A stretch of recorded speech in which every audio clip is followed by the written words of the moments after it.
The Mountain Story. This goes back about 22 years. It's about my aunt's ex-husband. Back then, they lived near a well-known holiday spot somewhere in the mountains of India. He used to own a small shop in the town, and their house was further up, along the steep road in the hills. One night, pretty late, around 12:30 a.m., he was heading back home from work on his scooter when the tire got punctured. Since it wasn't too far and he knew the road well, he decided to walk the rest of the way. The path was steep, no streetlights at all, but he was used to it. While walking, he suddenly felt the temperature drop.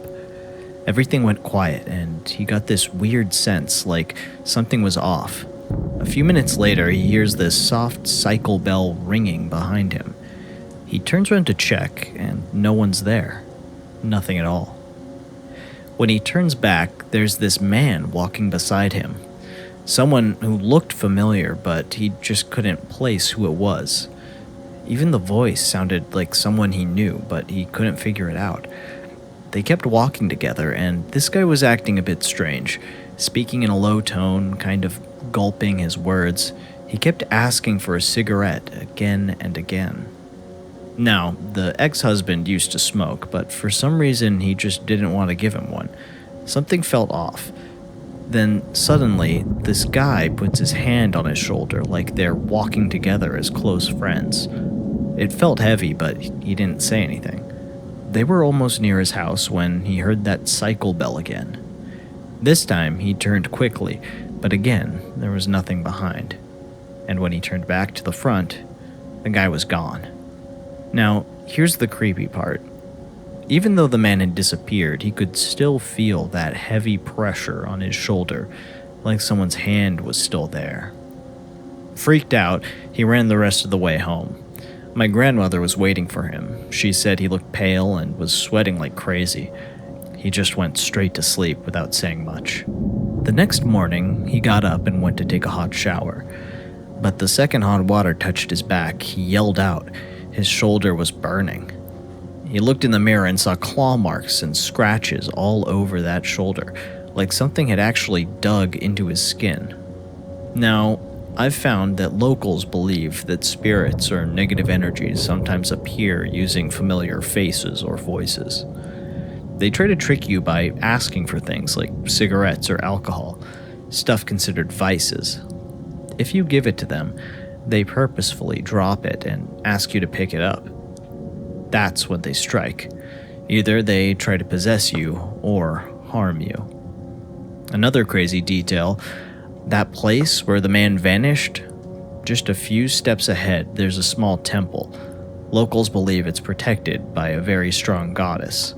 That's probably why the spirit disappeared right there. Even now, all these years later, he still has those faint scratch marks on his shoulder. Even now, all these years later, he still has those faint scratch marks on his shoulder. This story reminds me in many ways of accounts from European fairy lore, and has commonalities with alien abduction stories even.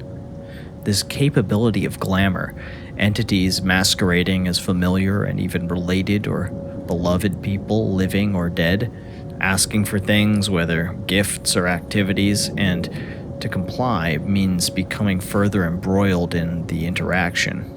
Serious consequences either way. I wouldn't be surprised if this person had other strange things happen to him. It's a beautiful idea that the temple was deliberately placed there, quite possibly as a boundary or a countermove to the presence of entities and spirits in that area.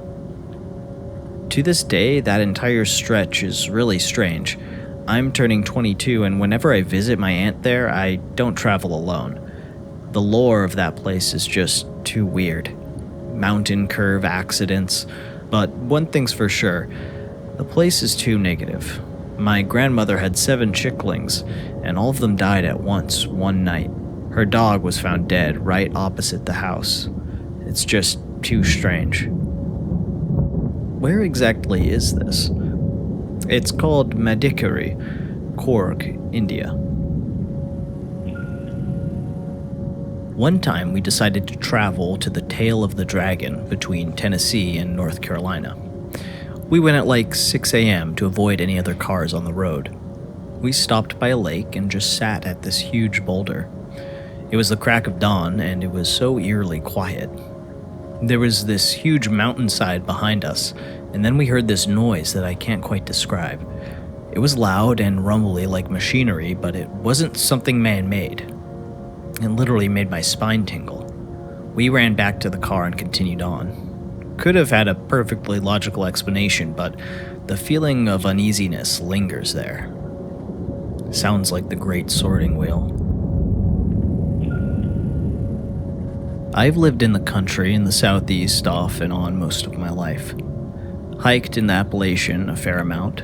Hiked in Devil's Fork, Paris Mountain, Table Rock, War Woman Dell, places in Sylvia, North Carolina, Asheville, North Carolina, Tennessee, and Southwest Virginia.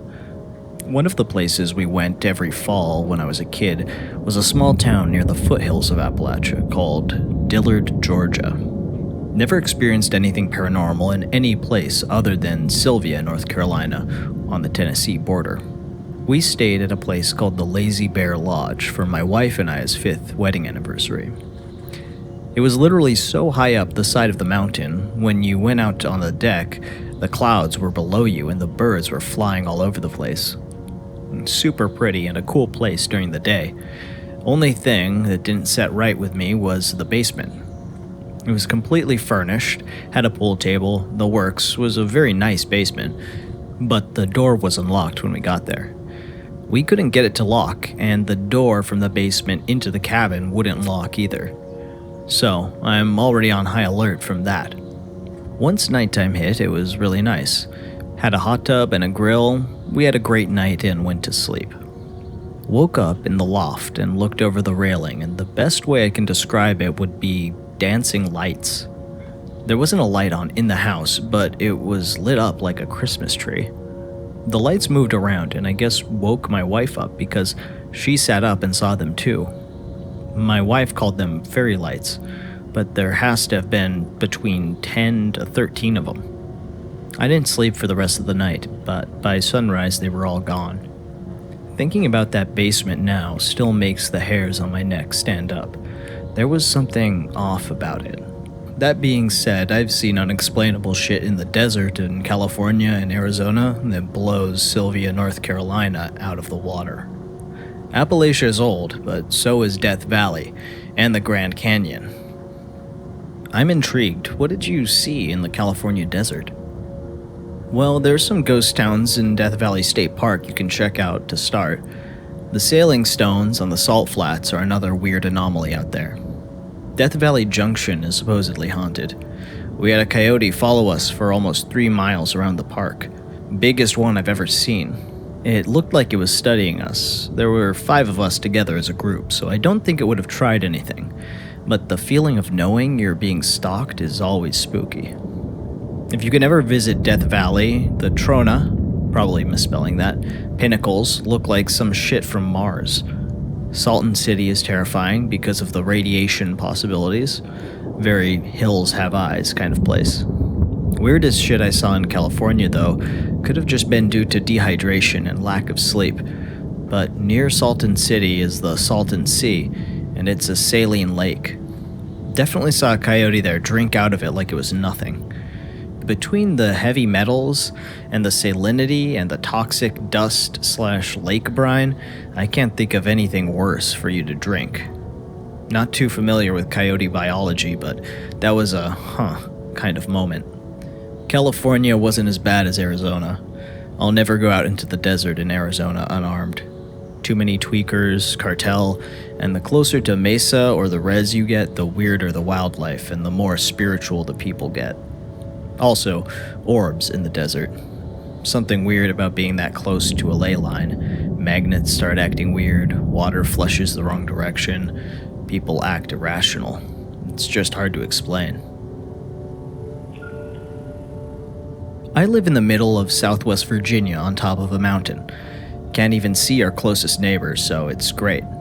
Spookiest things I've experienced are wildlife and the occasional donkeys that get frisky and sound like someone being murdered.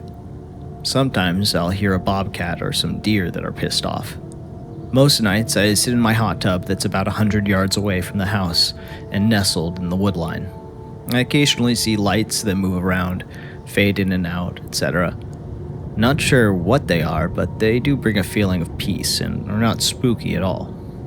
Generally, they start at the top of the mountain and wander down the creek. My wife calls them fairies.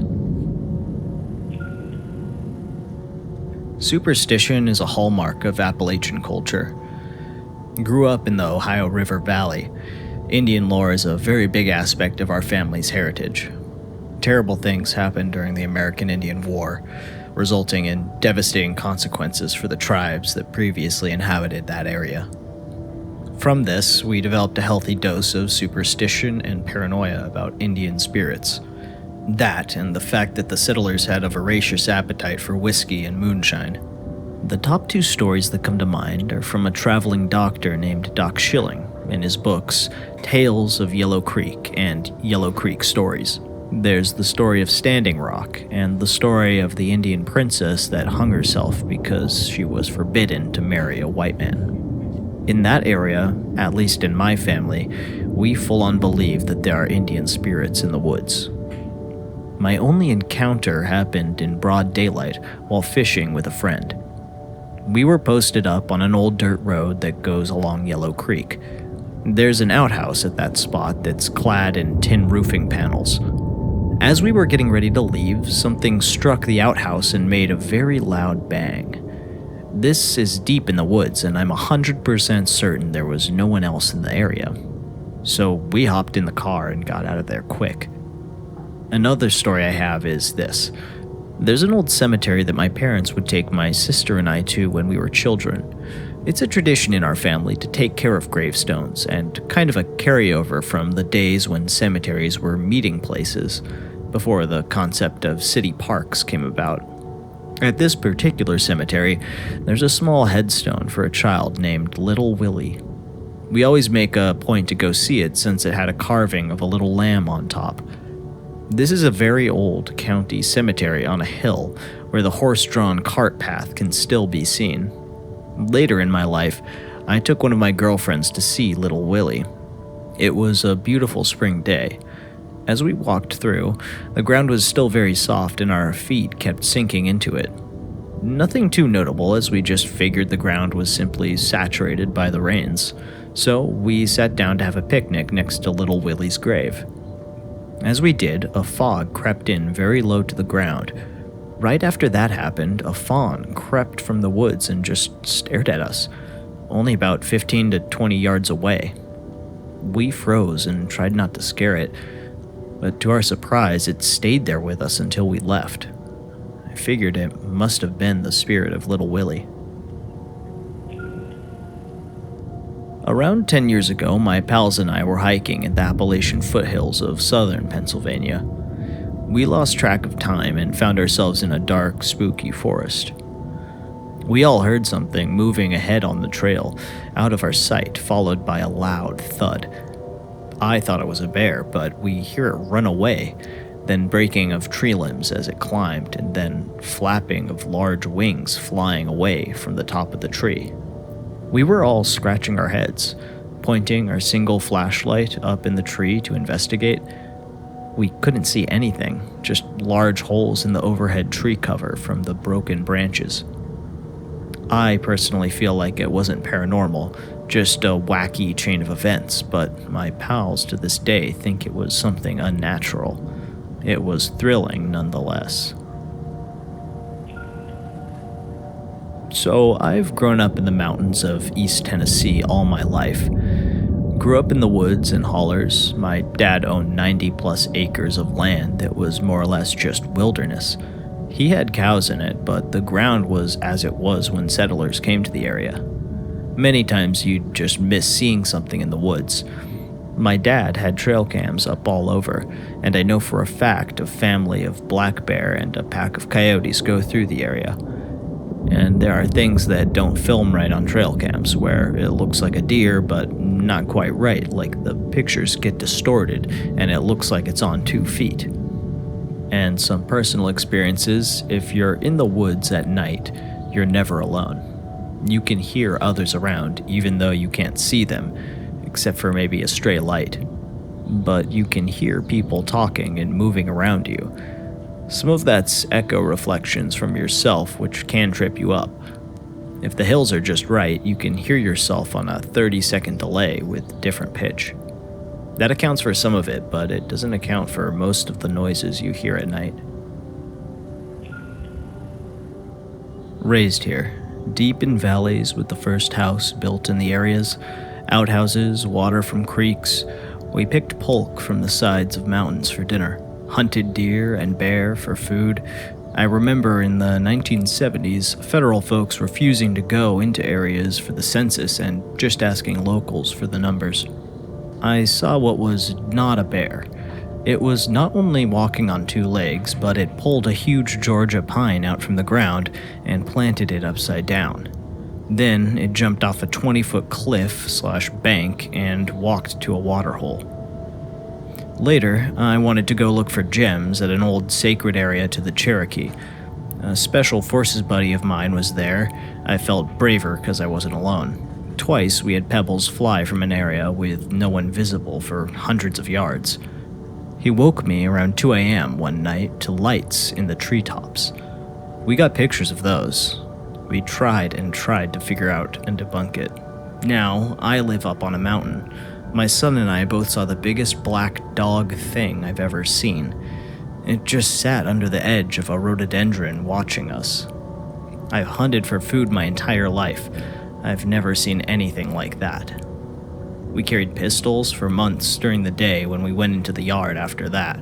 We've also heard all kinds of sounds I've never heard anywhere else. We found what looked to be a perfectly round, laser-smooth hole going straight down in a place where the compass circles itself. It went down like 10 or 15 feet to a perfectly flat bottom. This was miles and miles deep into an old-growth forest. I can still picture how to get to that sacred spot, but just won't go alone, or with my kids. I'm pretty tough, but a few places scare me badly here. Others will heal you. We had a party in Southwest Virginia. During the party, a couple said they saw a black entity or shadow fly across our yard and end up on the side of our mountain.